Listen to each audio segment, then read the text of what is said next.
Hello दोस्तों, नमस्कार। स्वागत आप सभी का। शुरू करते हैं आज की क्लास। और आज की क्लास में जिस टॉपिक के बारे में हम डिस्कस करने वाले हैं वो डिस्कस करेंगे विद्युत के बारे में। विद्युत यानी इलेक्ट्रिसिटी के बारे में। ठीक है, तो सबसे पहले बात करें कि जो इलेक्ट्रिसिटी होती है ये कितने प्रकार की होती है। ठीक है, तो इलेक्ट्रिसिटी जो है ये दो प्रकार की होती है।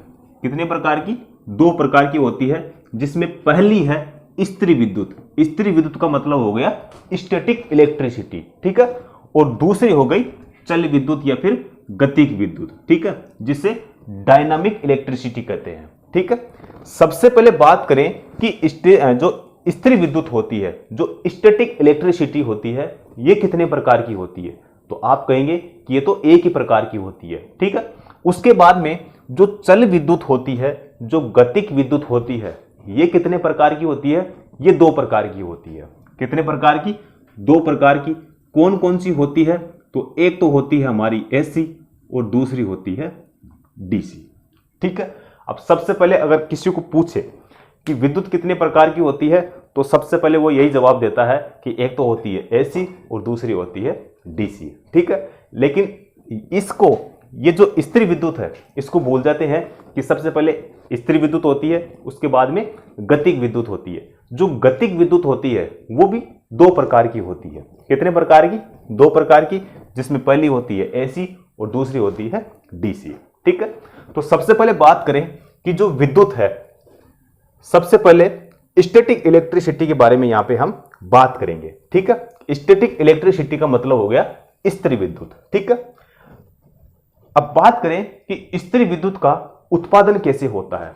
तो मैंने आपको बताया था कि स्थिर आवेश या स्थिर विद्युत का जो उत्पादन होता है वो कैसे होता है? घर्षण द्वारा होता है। ठीक है, और किस वैज्ञानिक ने बताया था? थेल्स नामक वैज्ञानिक ने बताया था। ठीक है, चलिए बात करते हैं कि जो स्थिर विद्युत है, ठीक है, इसमें जो आवेश होता है, इसमें जो आवेश होता है वो कैसा होता है? स्थिर रहता है। ठीक है, और ये जो आवेश होता है इसका अनुभव होता है। यानी कहने का मतलब यह है कि स्थिर विद्युत में क्या होता है कि जो आवेश होता है उस आवेश का ट्रांसफर नहीं कर सकते।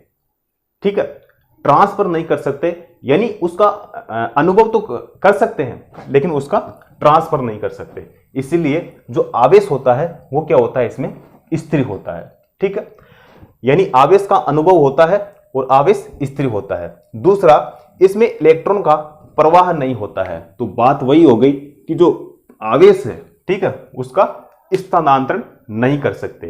यानी कहने का मतलब, अगर इसको और सिंपल भाषा में अगर अपन समझे तो इसका मतलब ये हो गया कि जो स्थिर विद्युत है, क्या इसका उपयोग किया जा सकता है? क्या इसका उपयोग किया जा सकता है? तो आप कहेंगे कि इसका उपयोग नहीं कर सकते। क्यों? क्योंकि इसमें जो आवेश है वो कैसा है? स्थिर है। ठीक है, यानी अनुभव होता है, स्थानांतरण नहीं होता है आवेश का।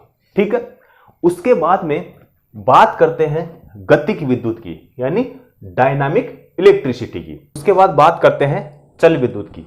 चल विद्युत यानी गतिक विद्युत, और गतिक विद्युत को क्या कहते हैं? Dynamic electricity. ठीक है, तो सबसे पहले इसमें बात करें कि क्या इसका उपयोग कर सकते हैं, तो इसका उपयोग किया जा सकता है। ठीक है, क्या स्थिर विद्युत का उपयोग कर सकते हैं? तो स्थिर विद्युत का उपयोग नहीं कर सकते हैं। ठीक है, अब ये जो गतिक विद्युत होती है, जो डायनामिक इलेक्ट्रिसिटी होती है, ये कितने प्रकार की होती है? दो प्रकार की होती है। एक होती है एसी और दूसरी होती है डीसी। ठीक है, इसमें क्या होता है कि इसमें इलेक्ट्रॉन का प्रवाह होता है। ठीक है, स्थिर विद्युत में इलेक्ट्रॉन का प्रवाह नहीं होता है, और जो गतिक विद्युत होती है, यानी जो डायनामिक इलेक्ट्रिसिटी होती है, इसमें इलेक्ट्रॉन का प्रवाह होता है। ठीक है, उसके बाद में है दूसरा पॉइंट, इसमें मुक्त इलेक्ट्रॉन होते हैं। ठीक है, इसमें क्या होते हैं? मुक्त इलेक्ट्रॉन होते हैं। और तीसरा पॉइंट है, इसे तारों व केबलों की सहायता से एक स्थान से दूसरे स्थान पर पहुंचाया जा सकता है। ठीक है, और कितने प्रकार की होती है? दो प्रकार की होती है, मैंने आपको बता दिया। एक होती है एसी और दूसरी होती है डीसी। ठीक है, उसके बाद बात करते हैं विद्युत बल रेखाएं की। ठीक है, तो विद्युत बल जो रेखा होती है, सबसे पहले पहला पॉइंट है यहाँ पे कि यह जो बल रेखाएं होती है ये काल्पनिक होती है। ठीक है, ये जो बल रेखाएं होती है ये क्या होती है? काल्पनिक होती है। काल्पनिक का मतलब होता है कि ये जो बल रेखाएं होती है ये दिखाई नहीं देती है। ठीक है, तो उसे क्या कहते हैं? काल्पनिक कहते हैं। तो पहला पॉइंट है यह बल रेखाएं काल्पनिक होती है। ठीक है, उसके बाद में दूसरा पॉइंट है यह बल रेखाएं सदैव धनावेश से ऋणावेश की तरफ गति करती है। ठीक है, यह बल रेखाएं सदैव धनावेश से ऋणावेश की तरफ गति करती है, यानी धनावेश से ये जो बल रेखाएं होती है धनावेश से लंबवत बाहर निकलती है और दूसरा पॉइंट है ऋणावेश में लंबवत प्रवेश करती है। ठीक है, यानी धनावेश से क्या होती है? ये बल रेखाएं बाहर निकलती है और प्रवेश कहां करती है? प्रवेश करती है ऋणावेश में करती है। ठीक है, तो यानी धनावेश से निकल के किस में प्रवेश करती है? ऋणावेश में। और अगला पॉइंट है यह बल रेखाएं एक दूसरे को कभी भी नहीं काटती है। ठीक है, उसके बाद बात करते हैं विद्युत क्षेत्र की। विद्युत क्षेत्र यानी इलेक्ट्रिक फील्ड की। ठीक है, तो सबसे पहले विद्युत क्षेत्र जो है इसका अन्य नाम कौन कौन से होते हैं? तो विद्युत क्षेत्र का जो अन्य नाम होता है वो एक तो होता है पेरावैद्युत क्षेत्र। ठीक है, पेरावैद्युत क्षेत्र, और दूसरा होता है स्थिर विद्युत क्षेत्र। ठीक है, तो ये अन्य नाम का मतलब हो गया दूसरा नाम। तो विद्युत क्षेत्र के जो अन्य नाम होते हैं वो पहला होता है पेरावैद्युत क्षेत्र और दूसरा होता है स्थिर विद्युत क्षेत्र। ठीक है, उसके बाद में दूसरा है राशि। विद्युत क्षेत्र यानी इलेक्ट्रिक फील्ड जो है कौन सी राशि होती है? तो सदिश राशि होती है। सदिश राशि का मतलब हो गया वेक्टर क्वांटिटी। ठीक है, तो यहां से मतलब दो क्वेश्चन इससे सबसे इंपॉर्टेंट पूछे जाते हैं। पहला पूछा जाता है राशि से और दूसरा पूछा जाता है मात्रक से।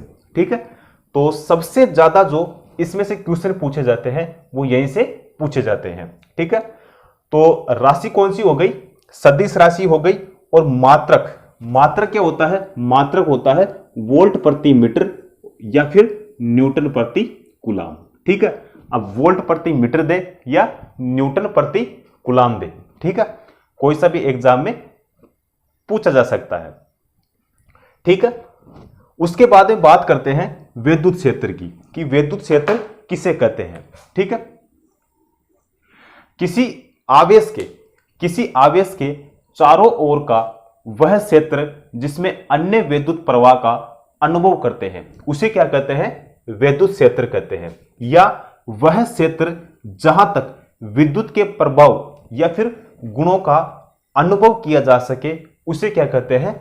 इलेक्ट्रिक फील्ड कहते हैं। ठीक है, अब इसमें से मैंने आपको बता दिया कि जो मेन इसमें क्वेश्चन पूछे जाते हैं वो राशि से और मात्रक से पूछे जाते हैं, क्योंकि आज दिन तक जितने क्वेश्चन इसमें से इंपॉर्टेंट पूछे गए हैं वो सबसे ज्यादा राशि से और मात्रक से पूछा गया है। ठीक है, उसके बाद में करते हैं इसके आगे। उसके बाद बात करते हैं विद्युत क्षेत्र तीव्रता की, यानी इलेक्ट्रिक फील्ड इंटेंसिटी। ठीक है, विद्युत क्षेत्र तीव्रता जो होती है राशि कौन सी होती है? तो राशि कौन सी होती है? सदिश राशि होती है। कौन सी राशि होती है? सदिश राशि होती है। और इसका जो सूत्र होता है E बराबर V/L या V/x भी, यहाँ पे L और X दोनों में से कोई सा भी यहाँ पे ले सकते हैं। ठीक है, अब जो विद्युत क्षेत्र तीव्रता होती है किसे कहते हैं? इकाई लंबाई पर विभव में परिवर्तन, उसे क्या कहते हैं? विद्युत क्षेत्र तीव्रता कहते हैं। दूसरा यहाँ पे है विद्युत क्षेत्र तीव्रता उच्च विभव से निम्न विभव की ओर होती है। ठीक है, उच्च विभव से निम्न विभव की ओर होती है। ठीक है, इसका मतलब यह है कि मान लो ये एक खेत है। क्या है? खेत है, और इस खेत में मान लो एक यहां पे एक 11 kV का तार टूट के गिर गया। ठीक है, यहां पे एक 11 kV का तार टूट के गिर गया। अब देखो यहां पे जो तार गिरा तो यहां पे वोल्टेज क्या होगा? ज्यादा होगा। इसकी कुछ दूरी पर यहां पे वोल्टेज क्या होगा, थोड़ा कम होगा। अगर यहां पे देखोगे तो यहां पे जो वोल्टेज होगा थोड़ा और कम होगा। यहां पे अगर देखोगे तो यहां से वोल्टेज जो होगा और क्या होगा, कम होगा। तो उच्च विभव कहां पे है, यहां पे है। तो उच्च विभव से निम्न विभव की ओर होती है। तो इसका मतलब यह है। ठीक है, उसके बाद में करते हैं इसके आगे का भाग। उसके बाद बात करते हैं विद्युत वाहक बल की। विद्युत वाहक बल का मतलब हो गया इलेक्ट्रोमोटिव फोर्स। ठीक है, और शॉर्ट में इसे कहते हैं ईएमएफ कहते हैं। क्या कहते हैं, ईएमएफ कहते हैं। ठीक है, ईएमएफ का मतलब हो गया इलेक्ट्रोमोटिव फोर्स, और हिंदी में क्या कहते हैं, विद्युत वाहक बल। ठीक है, सबसे पहले बात करें कि राशि कौन सी होती है। तो विद्युत वाहक बल यानी ईएमएफ जो होती है कौन सी राशि होती है, तो अदिश राशि होती है। कौन सी राशि होती है, अदिश राशि होती है। दूसरा है मात्रक। मात्रक क्या होता है, तो मात्रक होता है इसका वोल्ट होता है। ठीक है, क्या होता है, वोल्ट होता है। विद्युत वाहक बल जो ईएमएफ होता है किसे कहते हैं, इलेक्ट्रॉन पर लगने वाला बल जिसके कारण धारा का प्रवाह हो उसे क्या कहते हैं, विद्युत वाहक बल कहते हैं। ठीक है, इलेक्ट्रॉन पर लगने वाला वह बल जिसके कारण धारा का प्रवाह हो उसे क्या कहते हैं, विद्युत वाहक बल कहते हैं। ठीक है, उसके बाद में है विभव यानी पोटेंशियल। विभव किसे कहते हैं, इकाई आवेश को अनंत क्षेत्र में किया गया कार्य क्या कहलाता है, विभव कहलाता है। ठीक है, अब ये इसका सूत्र होता है विभव बराबर कार्य बटा आवेश। ठीक है, तो अब यहां से एक चीज निकल के आती है कि जो विभव है इसका मात्रक क्या होता है। तो इसका जो मात्रक देखो, कार्य का मात्रक क्या होता है, जूल होता है, और आवेश का क्या होता है, कूलाम होता है। तो जूल प्रति कूलाम या वोल्ट। ठीक है, तो इसका मात्रक जूल प्रति कूलाम भी होता है और वोल्ट भी होता है। ठीक है, उसके बाद में है विभवांतर। विभवांतर यानी पोटेंशियल डिफरेंस। इसका भी मात्रक क्या होता है, वोल्ट होता है। ठीक है, विभवांतर किसे कहते हैं, दो विभव के बीच का अंतर जो होता है उसे क्या कहते हैं, विभवांतर कहते हैं। ठीक है, आगे बात करते हैं विद्युत धारा की। विद्युत धारा यानी इलेक्ट्रिक करंट की।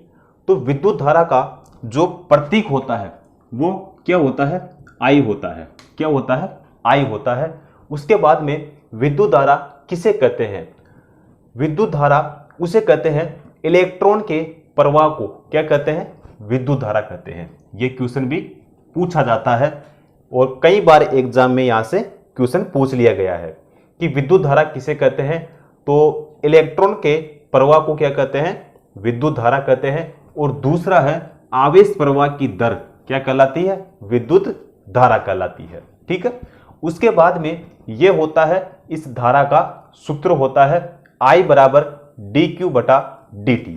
ठीक है, और दूसरा होता है I बराबर डेल q बटा डेल टी, और तीसरा होता है I बराबर q बटे टी। ठीक है, तीनों का मतलब एक ही है, लेकिन एग्जाम में जो है ये भी आया हुआ है, ये भी आया हुआ है और ये भी आया हुआ है। ठीक है, तो चाहे ये दे चाहे ये दे चाहे ये दे, तीनों ही सही होंगे। ठीक है, उसके बाद में विद्युत धारा का जो मात्रक होता है वो क्या होता है, एम्पीयर होता है। क्या होता है, एम्पीयर होता है, या फिर कूलाम प्रति सेकंड होता है।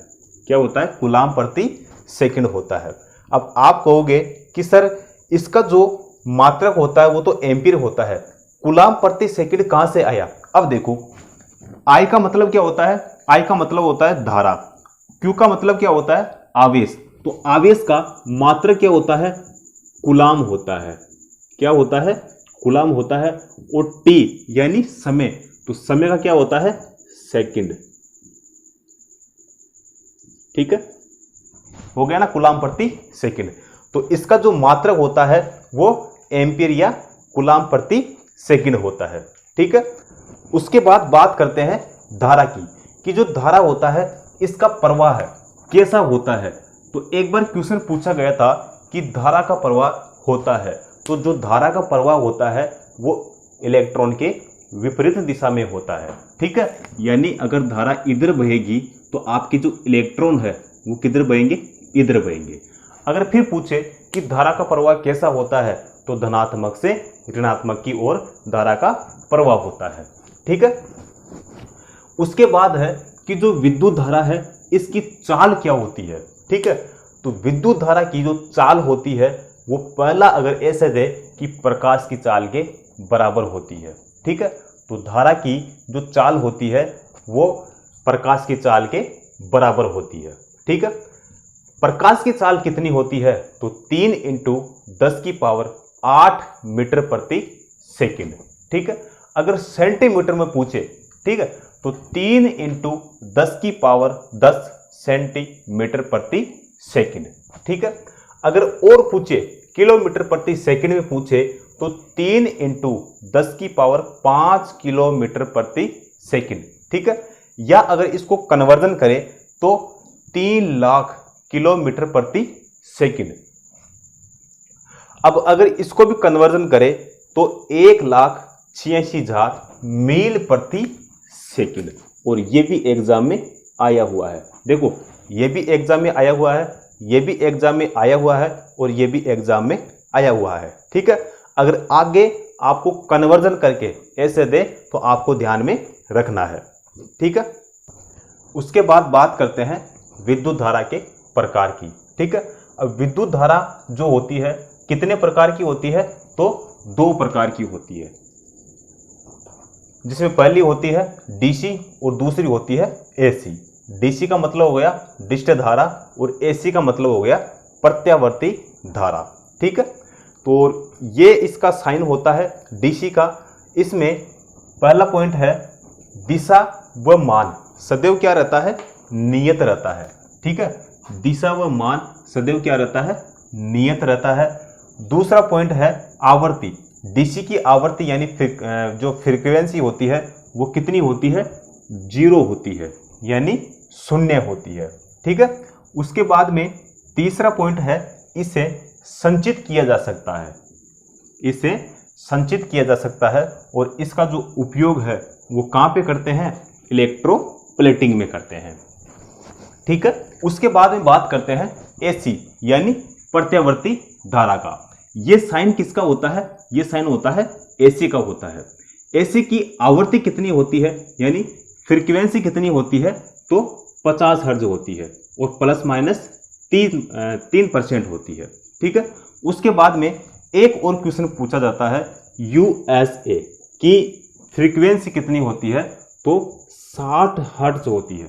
ठीक है, उसके बाद में अगला पॉइंट है कि जो प्रत्यावर्ती धारा होती है इसकी दिशा व मान, दिशा व मान समय के साथ क्या होती है, परिवर्तित होता है।